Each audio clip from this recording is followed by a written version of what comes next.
Eh bien voilà, on sait qu'au Salon du Livre, on a des invités surprises. Bob de Groot n'est pas complètement surprise, mais on doit sa visite à Gilles Deveau. On était en train de causer en antenne en disant on a tous connu la génération Mitterrand, mais on connaît aussi la génération Giscard d'Estaing. C'est la naissance de Léonard. Bienvenue. C'était un bon destin pour Léonard aussi d'ailleurs. Oui, oui. Comment est-ce qu'on a le génie de trouver un personnage qui va durer? Tout d'abord, le modèle est quand même un petit peu mythique. Mais comme pour chaque personnage que j'ai inventé ou repris, au bout de 10 pages, je me dis bon, maintenant j'ai tout dit, il va falloir que j'invente quelqu'un d'autre. Ce qui était faux. Parce qu'on parle aujourd'hui, on dit il a un univers. Alors c'est un univers, Léonard.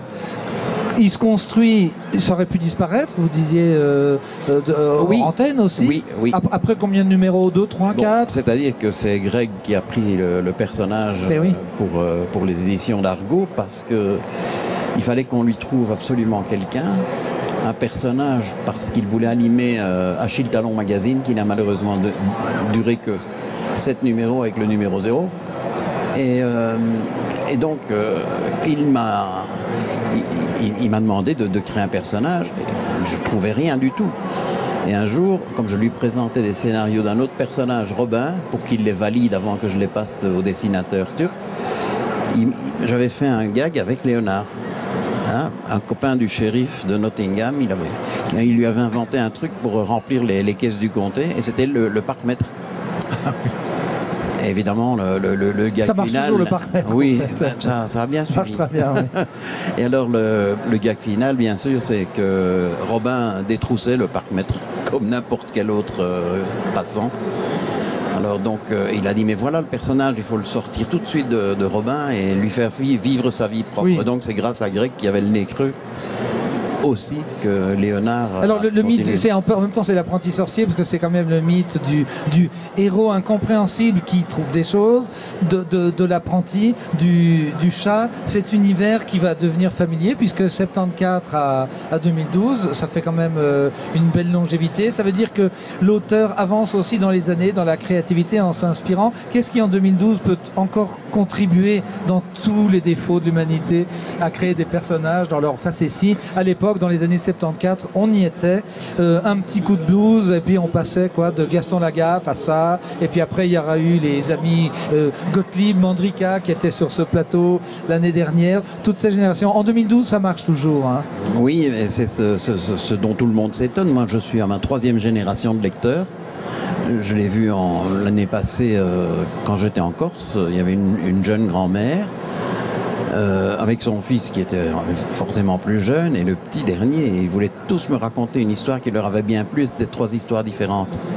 Alors je leur ai demandé la permission de continuer, ils me l'ont accordé avec un grand sourire, et j'ai dit heureusement, parce que j'en ai déjà, je suis en train de travailler sur le suivant.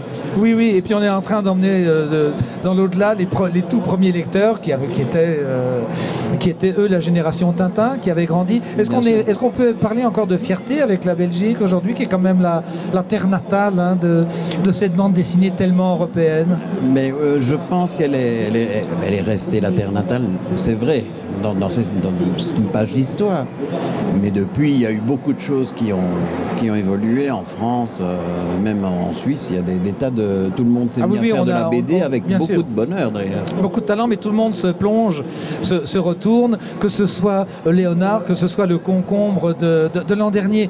On parle tellement aujourd'hui du iPad, des liseuses. Est-ce que Léonard est tenté par des versions numériques?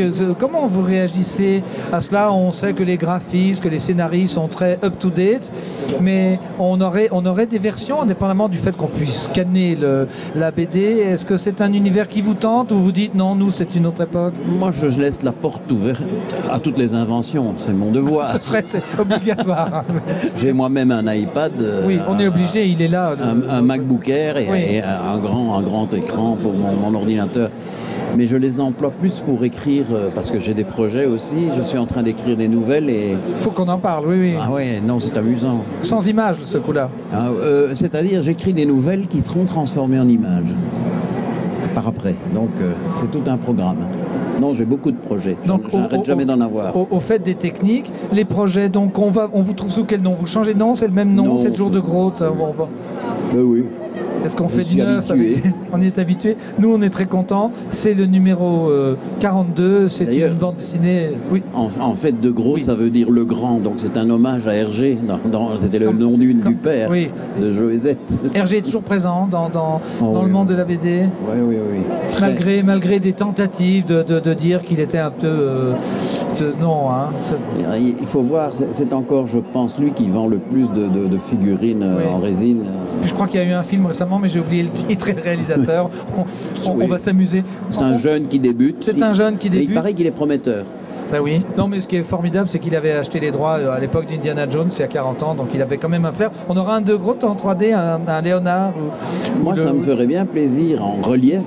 En relief. Ça devrait être assez amusant parce que j'ai vu des extraits à Dreamwall qui se situe en Belgique et il m'a montré, tu vas voir. Et alors bon, il me montre, tiens, mets des lunettes, je mets des lunettes et il y a deux mains qui tendent une charte. Je dis bon, ça n'a rien il n'y a aucun relief. Et à ce moment-là, les deux bras qui sortent pour rapprocher le... Puis il y avait un dragon qui non seulement crachait du feu, mais il postillonnait en plus. Voilà, merci pour la visite. C'est le moment de conclure. Je rappelle, si jamais, Léonard avec la roue dentée sur le haut, le génie des grandeurs, personne n'en doute, aux éditions Le Lombard, bien évidemment, pour 3 générations. On va en couvrir 4. Merci, bon salon et bon séjour à Genève. Je vous le promets. C'est gentil.